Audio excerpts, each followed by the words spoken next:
Hey everybody, this is Petey from the Spirac. We also have Calvin Ellis ready to rock. today we are talking about that Ultron in Vision's body gets the what if Ultron in Vision's body got the Infinity Stones because he doesn't have a gauntlet that's hooked into his armor. His armor is strong enough to weld the stones and do all this crazy stuff, break through different dimensions, and there's no consequence to it. And even challenge the Watcher himself, right? So ultimately we start like the Days of the Future Past. We're well into the story. We only have we see Scarlet with no we still say Black Widow riding a motorcycle, and we see these Ultron drones flying out after her, and we see Hawkeye like shooting them down, rapid fire shooting these guys down. And there's some cool stuff, but we find out what happened. That Ultron was able to complete his mission, and then at the same time, after he completed his mission, Thanos comes. And what happened in Infinity War, which didn't really make too much sense to me when he had the Infinity Gauntlet. He said he should have killed him when he had the chance. He should have cut off my head. That's and he He does one better. he cuts him in half, kills him immediately. Somehow he knows to do that immediately, and then of Right course down the middle. and then that starts our story. He's all powerful. He's able to do whatever he wants, and he's all knowing. But obviously this is a story where he loses the Infinity Gauntlet, so it's going to end badly for him at some point, even though the universe had to suffer. So he shuts down. He's shutting down, and he realizes he can hear something. He can hear the Watcher. Now, this bit where people start to hear the Watcher is trying to play that what if is similar to the Twilight Zone, and no one could hear Rod Serling except for one of the stories where this guy was a writer. I think it was called a dictaphone, and he speaks into it, and then that becomes he can plot out somebody's life, and then he can get rid of that story by burning their sort of stuff he wrote or spoken to the dictaphone thing. And then at the end of the story, why I bring this up is that Rod Serling basically says that this is wrong, this is bad, this the usual sad ending of the monologue from Rod Serling. And then the writer says, Rod, tis tis, and he brings out some recording that he had of Rod Serling, and he throws it into the fire, and Rod Serling disappears. So this breaking the fourth wall that they've been doing is kind of a nod to that, but now they're taking it too far, in my opinion, where the Watcher was in our existence, and he just watches. He's able to see the other alternate things. That's what he just looks. He just looks at them, and he said, "This is the possibility of what could happen." Right? And then like, no, I can hear you. You're in this other area outside of the TVA.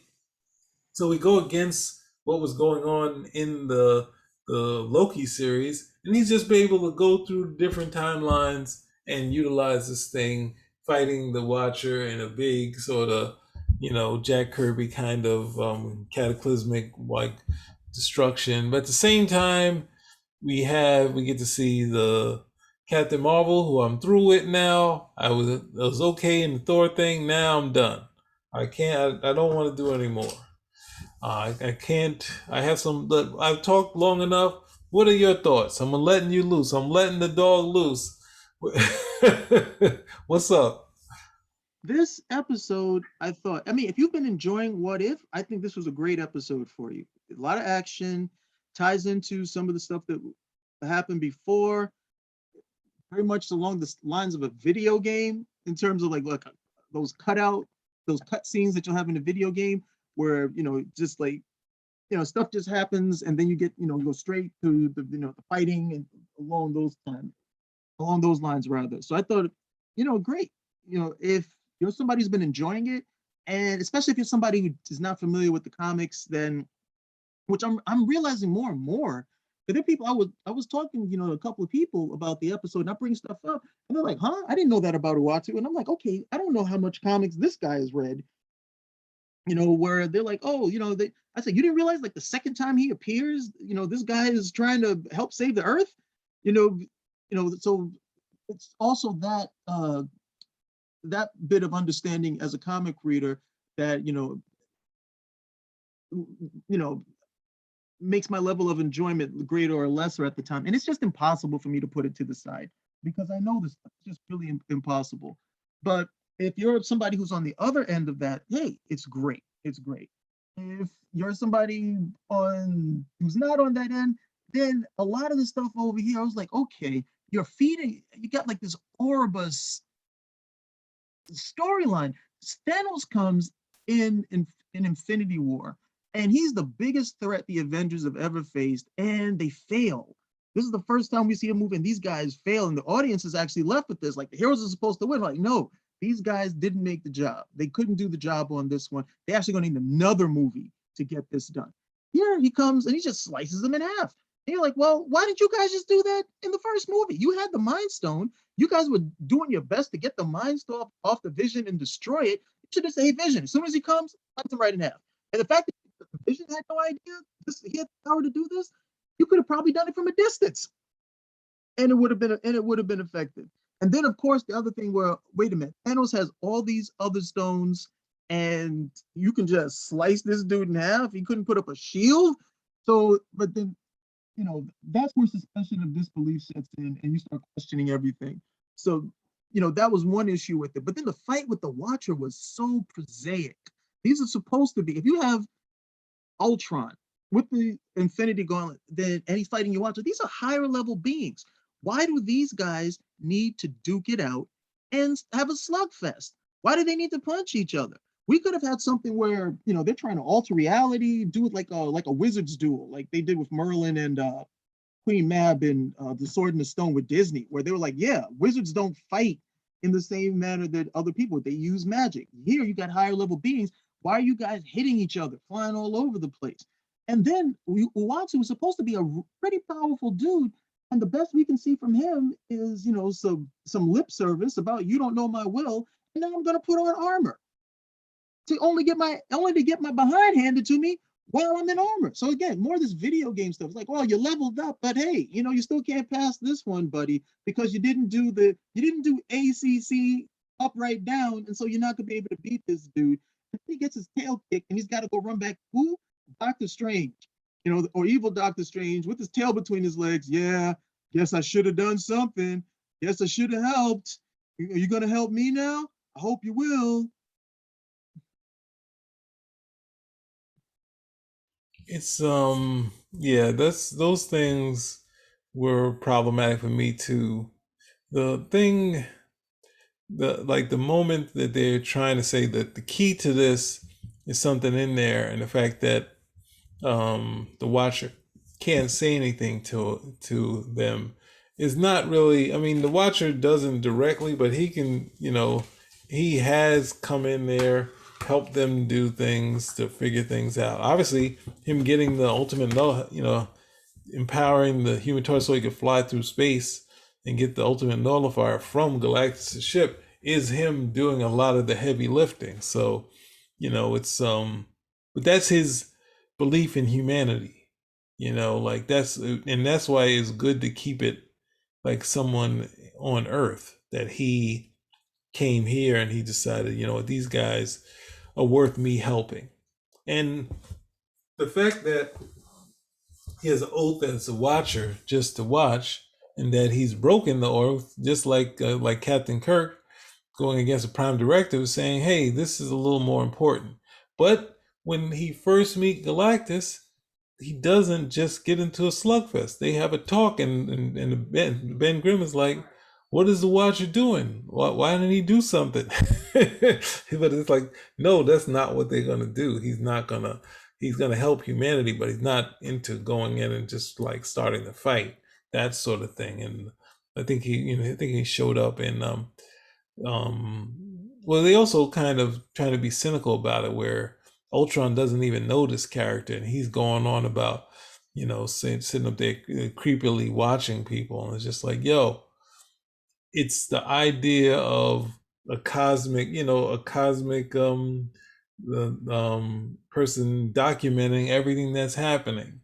So it's like that's why you have the recorder too when he's following around. Originally, Thor, because his adventures are so amazing that he's following around Thor, and of course they kind of borrowed that for Hercules. So these aspects, them being a little too cynical, too far, and I mean, they got kind of they might as well go as far as Keith Giffen, where they have some character called a lunatic, and all these other characters with the Silver Surfer fight, lunatic fighting the Silver Surfer, and then the Watcher comes and says something, poetic, and then the lunatic kicks the Watcher in the nuts, and it's just like, all right, I have seen enough, that sort of thing. So these characters, you want to keep the grandeur to them without having to just have them into this big fight type of deal. So that's a problem. All the stuff you said is a problem. And then, this idea they're gonna do well, they're gonna do this tortoise and the hare type story. I can't say it's David and Goliath because they're gonna have Armanzola do something, but at the same time, we already know what Ultron did to Jarvis when he tried to, he just basically infected him. What's Armanzola going to do? Well, they need an ending, so Armanzola do something and somehow save the day. What's the normally with the situation like this, you defeat a robot, you defeat its program by introducing a paradox. Okay, the robot can't overcome that. What was that? Did you see War Games with Matthew Broderick? And how do they beat the computer? They beat the computer when they say, oh no, they give it tic-tac-toe. And of course, tic-tac-toe is such a simplistic game for a computer, it keeps getting a draw. And because it can't compute what to do outside of a draw, it's either win or lose, win or lose. It hasn't been programmed to, to do anything for a draw. That's how you get it to stand down. That's usually how you defeat robots, especially when robots are over. I have to complete my programming. You give it a paradox, okay, and then it blows up or something of that nature, and it shows how clever you can be as a writer. Here, he achieves what he's supposed to, and somehow magically he hears the Watcher talking. Now, I'm not thinking that the Watcher is speaking out loud. I'm not thinking that the Watcher is actually speaking out loud. This is narration. This is supposed to be narration at the end of the day for the viewer, for the listener. So the idea that he hears it is like, you can hear the narration for us people. Do you also know that we're watching this? Okay, that might have been a cool scene where he breaks the fourth wall completely and looks in the screen. It's like, as soon as I'm done with him, I'm coming for you guys looking at me through that screen, you bunch of creeps. That would have been something at the end of the day. But he just like, oh, this guy's speaking out loud, I can hear him. And we go from there. But he had achieved his mission. After he had achieved it, his thing was to solve Earth. And then from Earth, it became, oh no, I'm going to go out there and clean up the entire universe and kill everybody. So you're Thanos. Okay, you're doing Thanos one better. I'm going to make certain there's plenty of resources because there won't be anybody to need them at the end of the day. So we're still stuck there. We're still stuck there with the character that you could have done something a little bit different with. I don't the like you said, the cynicism of the Watcher. Well, if he's watching, it must be with some sort of he's watching with perversion. He's not a historian or a recorder of all the history that's transpiring. No, this is a peeping Tom. It's like he drilled a hole in the shower and he's waiting for you to come over here and cleanse yourself. So, those things don't work. When you have these higher level characters where they're above that type of stuff. And if it's a regular human being, yes, you can apply that. It reminds me like with the Greek gods, and they want to apply well, at least today, they want to apply certain things to them that you apply to a human being. But for a high level being, meaningless. It doesn't mean anything to them. They can do whatever the hell they want. We can't as human beings. That's why you get those rules, and we have to accede to them. Other things, no. That's a totally different thing at the end of the day. So those things come in and they do sort of sour it for me at the end of the day because they can't stay away from it. You don't have to make any commentary on that. You don't have to make any commentary, but you decide to anyway, and it's lip service for I don't know what group of people who are demanding to hear that. So, just some missteps, some big missteps. But I mean, on the other hand, if I'm somebody who's a fan of this, what am I going to get? I'm going to get a scene with the evil Doctor Strange, which a lot of people liked. I'm probably going to get some put together Avengers with the remainder of the people who are left. If I want to see an all-female Avengers, I'm probably going to get really close to it. because most of the male characters have been killed off. So I'm gonna get a whole bunch of stuff that I like at the end of the day. And if you were looking for something with a lot of action in it, you got it in this one. So I thought you made a really good point that they're looking at this stuff like we need to get Armanzola, but between Hawkeye and Black Widow, they're mowing those Ultrons down. Just like, why don't you guys just split up? Split up, give them some Gatorade and some protein bars. You guys could probably take them all out on your own. They took out like well over 100, or maybe even 100 each. It's just like they just were mowing them down, and then to have, and that's the thing. If you're gonna do that, that's where doing the like they like people like to strip down the stories where if you look at the Days of Future Past, the X-Men on the run against these robots that could destroy them. They've already destroyed all of the heroes. So how's the X-Men going to survive? Say, well, no, they're not going to go get on a motorcycle. Like Wolverine's been hiding out, not using his claws to not let them know that he's been in town. But at the same time, when they're escaping, they get found out underground and they kill Franklin, right? And then they make it out of that using their powers, and they have help by taking down a city block and that sort of thing. So they keep moving, right? But they're moving in the same time, and they let an X-Men die. They've already let Magneto die. They let an X-Men die in Franklin Richards, and then as they go along, next thing you know, you lose Storm, Colossus. No, you lose Wolverine first, Colossus, and that, and then you only one you have left are Kitty and Rachel, but they're hiding.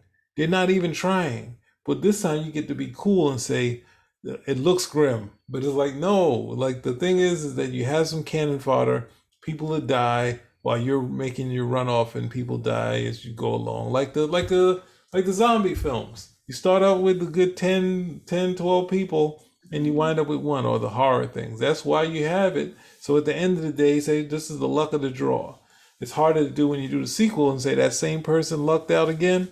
But when you're doing this one thing, it's that's why you have people around them to die, so you can get to the end and be like, well, we've been hiding out in this hub that Ultron can't see. The whole idea that he's got the Infinity Gauntlet now.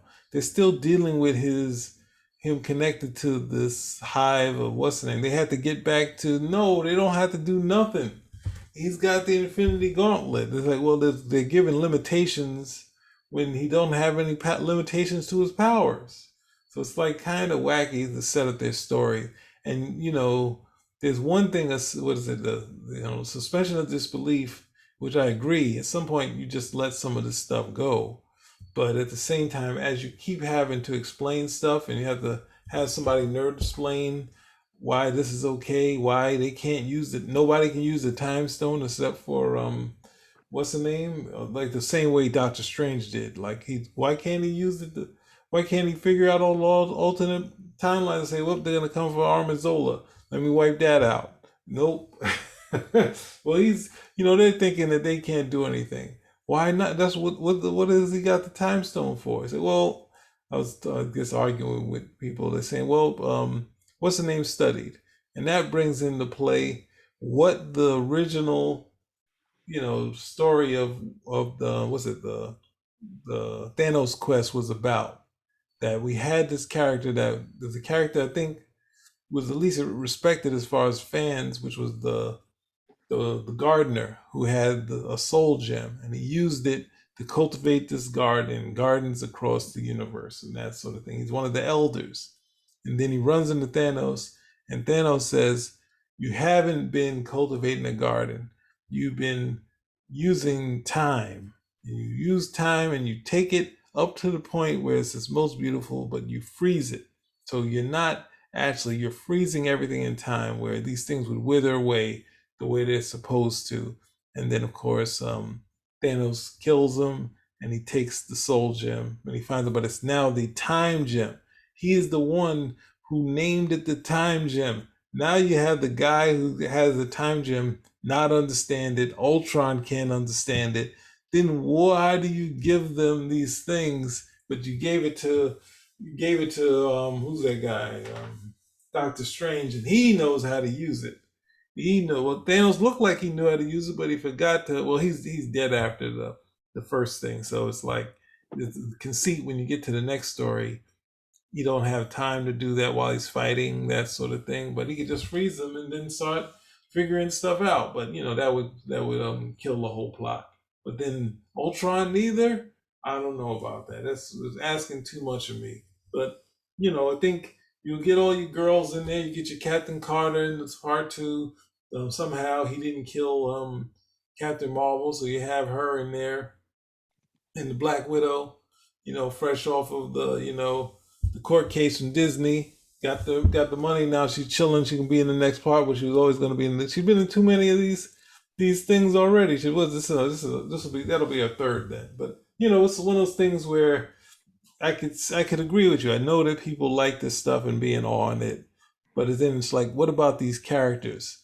You're basically doing like a nihilist, but what happens when you bring a nihilist in and he just seems like a low rent Ultron with the Infinity Gauntlet? When he had like the cosmic rod, could do all these terrible things, and it's just like, well, but that don't compare to.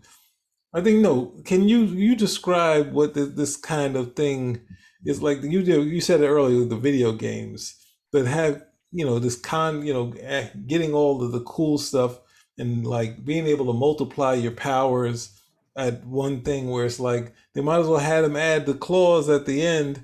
So he has the Infinity Gauntlet, some claws, Captain America shield. It's like, do I need? It's like when Walter Simonson had Thor become the Destroyer, where Thor had, body was mush, but he couldn't die. And then the Destroyer was like, oh, I can't destroy it. I will go into the character's mind and I'll destroy it that way. So the Destroyer goes in because the Destroyer people can go into him. So he goes into what he doesn't know is Thor's body because it's in a different thing. And he's like, and Thor's like, hey, like, oh no, it's Thor. And the Destroyer's like, this, I can't beat, my body can, but in this realm, obviously Thor's going to be more powerful. So then Thor takes over the Destroyer, like many other people, like I think Sif and possibly a couple other characters. Thor is like destroying hell, and he's like, I don't need the hammer. Death Ray.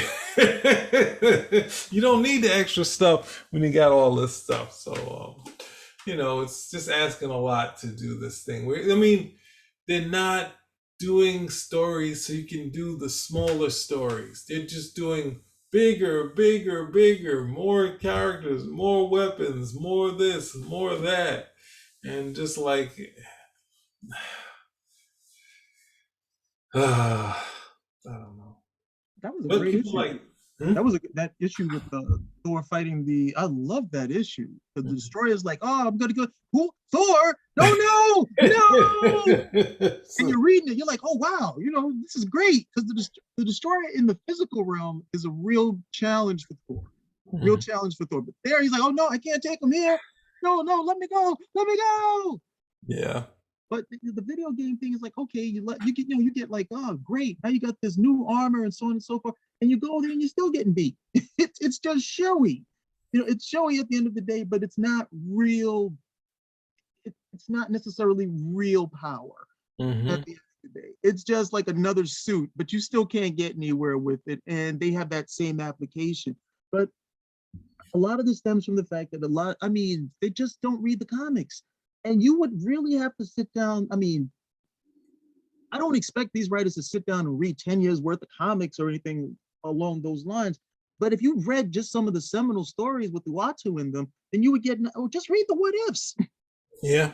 You just read the what ifs, you would get an understanding that this guy has just the ability to be able to monitor this stuff across so many different dimensions, multiverses, planes of existence, that sort of thing, that he has to have a great deal of power. And then the idea that he would not be able to foresee, because he's telling us these stories in the what if he's telling us stories not as they happen. It's more like he's relating to us something that's already happened and he's repeating the history of it. Here they're trying to put it into real time. And this he would not have the foresight to realize, hey, this guy may be able to perceive me. Maybe I should be a little bit more circumspect about what I'm doing. it's just wild at the end of the day. But that's the suit the story. That's the suit the story needs, and the lack of imagination and going about it to suit that story need is mind boggling as well. Because you just read a few issues and you could have a better understanding of what this character really brings to the table in terms of ability and the best way to manipulate it for your story. Yeah. So we didn't have Mars here to defend it, as I would expect he would. But we have one more episode, and it'll lead to what, Hawkeye coming up, and hoping for the best for that too. But any last words? I'm out. Spinner rack Out. later.